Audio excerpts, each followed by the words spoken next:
Shalom, shalom. This is Kapaya, a.k.a. Pops, out of GMS Chicago.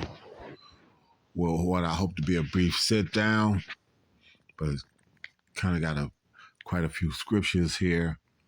But like I said, it's only a couple, a couple prophets that I'm actually speaking on, because I think I'm probably going to name this Moab is missing the prophecies, or Moab missing the prophecies, because I'm going to let you hear this.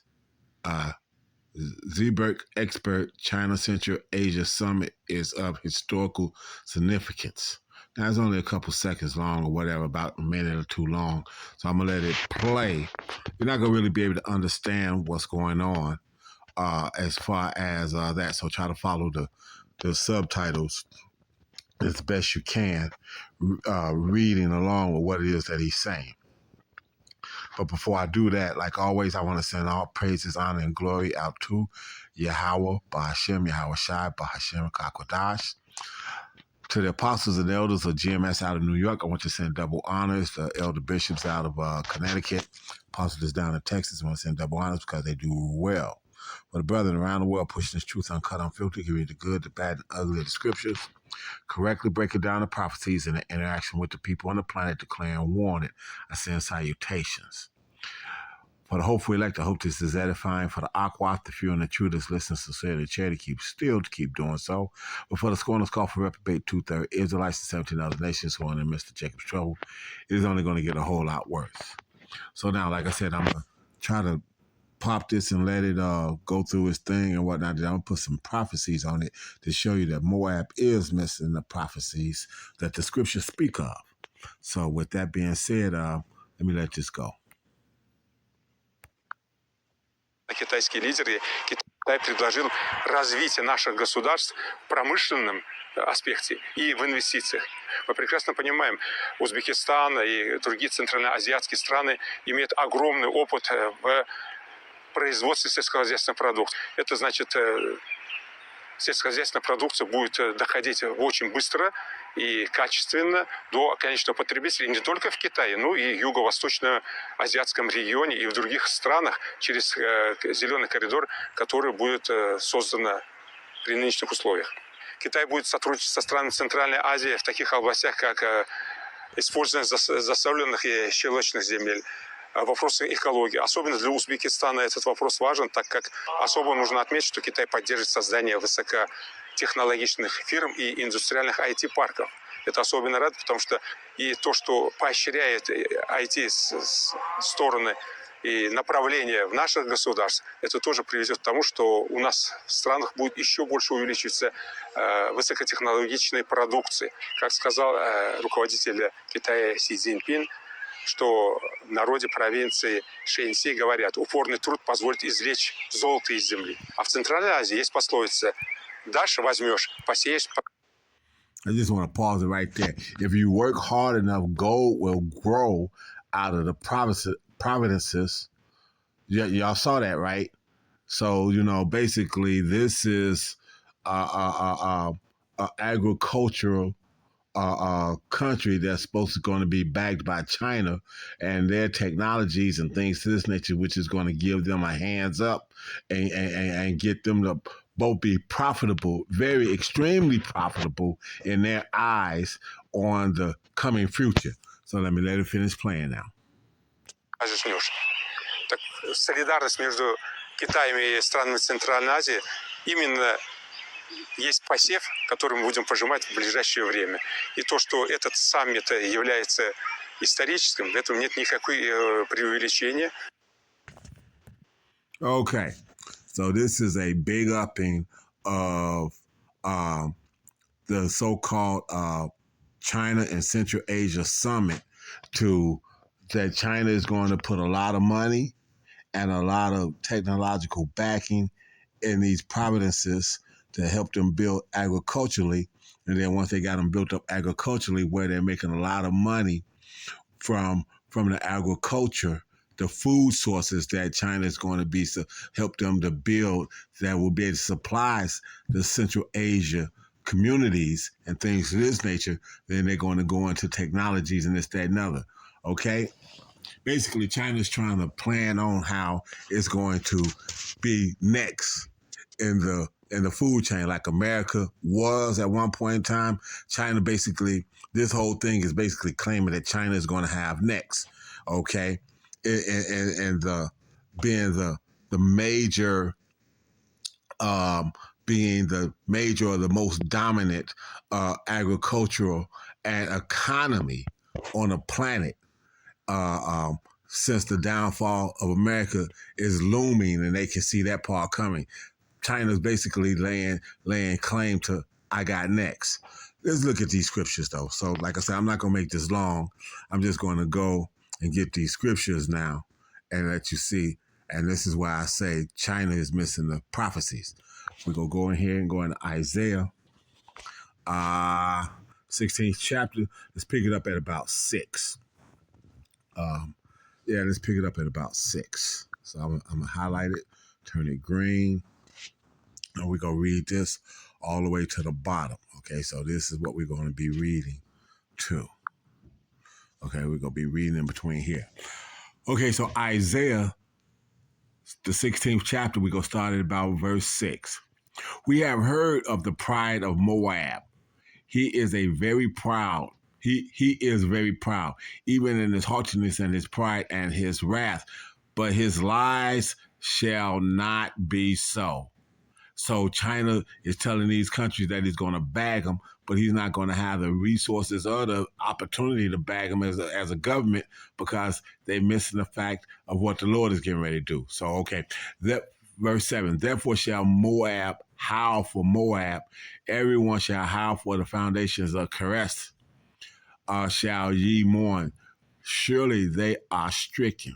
For the fields of Hezron languish, and the vine of Sidmah, the lords of the heavens, have broken down the principal plants thereof. They are come even unto Jazer. They wander through the wilderness. Her branches are stretched out. They are gone over the sea. Therefore will I bewail with the weeping of Jazer, the vine of Sidmah,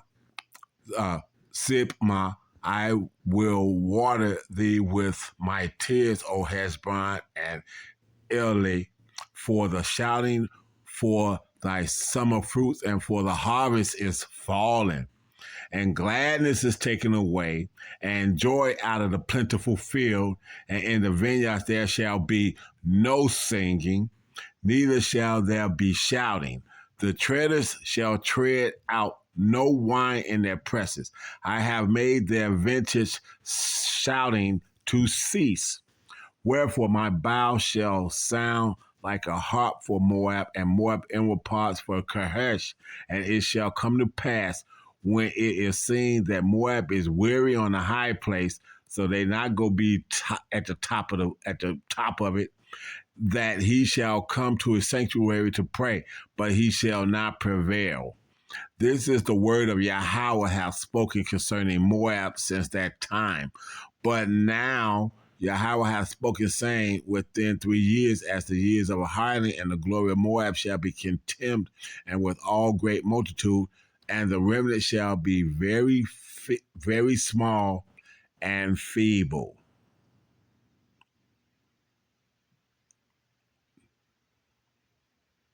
That's got to come around here again now, okay?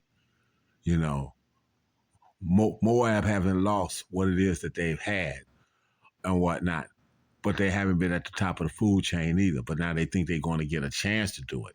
That's not going to happen. Let's go over here to Isaiah, the 25th chapter. Like I said, this guy, what the heck? Why did it do all that? Okay, Isaiah, the 25th chapter. Why does this person think why do these people think that they got next? Okay. We're going to be reading from 9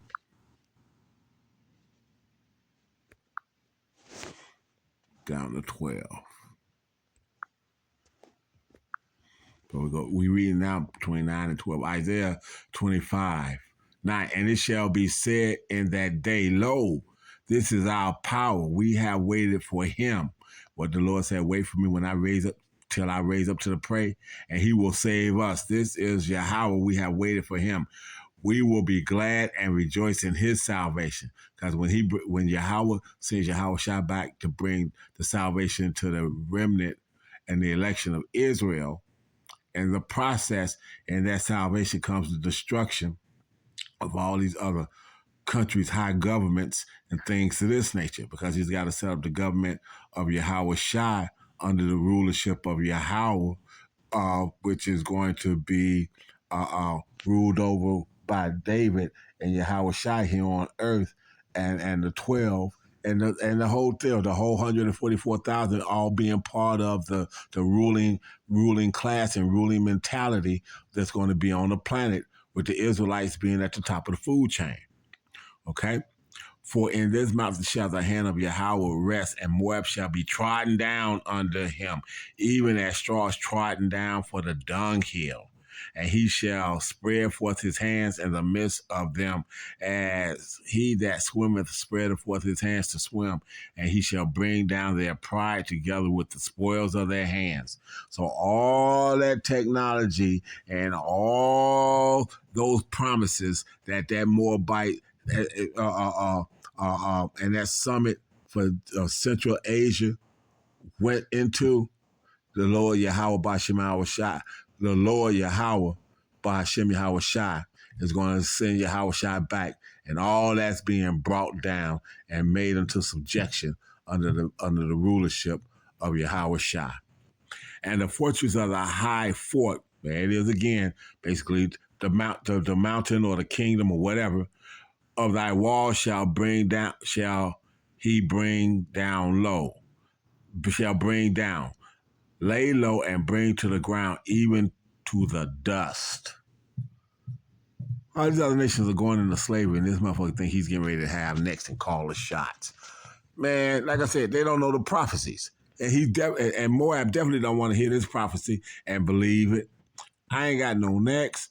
I done did all this shit.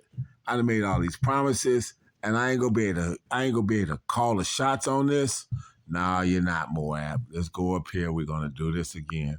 We're gonna start here, and we're gonna go down to 18. So we reading Jeremiah between 40, Jeremiah 48 between 11 and 18. Moab has been at ease from his youth. Unlike the Israelites, that was Jeremiah 17 and 4, was discontinued from their heritage.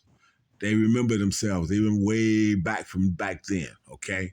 And he has settled on his leads. He think he got it made now. He think that with the world economy flipping and doing what it's doing, and he's being in the best manufacturing production process and things of this nature, because all the manufacturing that was done here in America with their steel mills and everything was shipped over to China for the cheap labor. And now, hold on.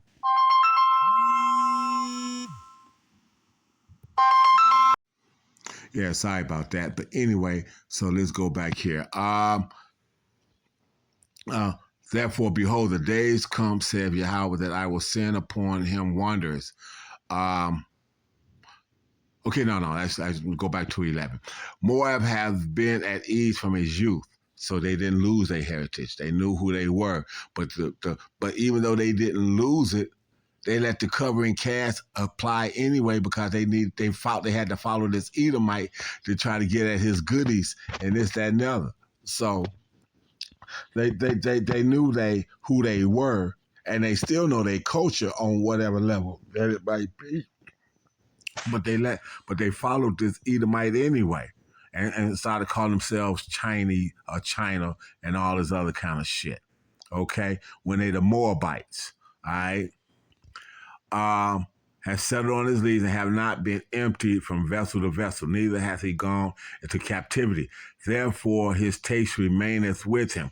His remembrance of who he is, his culture, and this, that, and other. He can turn back to it and remember it. Whereas the Israelites, we stand out there week in and week out in the chief places of concourse and shouted at the Israelites, and they don't know it and don't want to believe it and don't want to accept it. and his scent has not changed. He know who he is. Again, this is all saying how this Moabite wasn't discontinued from his heritage. He know who he is. He knew who he was. He got all the artifacts and everything else going back into Ming dynasties and all this other kind of shit. We don't have that shit that goes back into 700 this or whatever the case might be, or 200 this BC, or all this other kind of stuff. We don't have any of those things. All that stuff has been whitewashed from us in the whitewashing of the Renaissance period, starting in about the late 1300s and whatnot through the 1400s and so. The Renaissance period, that was the rebirth of this Edomite. We got lost in that, and then especially when we came over here to America, we got totally lost in that. Okay. Okay. Therefore, behold, the day comes, says Yahweh, that I will send unto him wanderers. And what's the wanderers? Can be the missiles, can be the warriors themselves. That shall cause him to wander and shall empty his vessels and break their bottles. And Moab shall be ashamed of Chemosh as the house of Israel was ashamed of Bethel, their confidence. How say ye, we are mighty and strong men for the war? Moab is spoiled and gone up out of her cities, and his chosen young men are gone down to the slaughter, says the king, whose name is Yahweh of hosts. I'm laying them to waste. The calamity of Moab is near to come, and his affliction hastens fast. All ye that are about him bemoan him, and all ye that know his name say, how is the strong staff broken and the beautiful rod?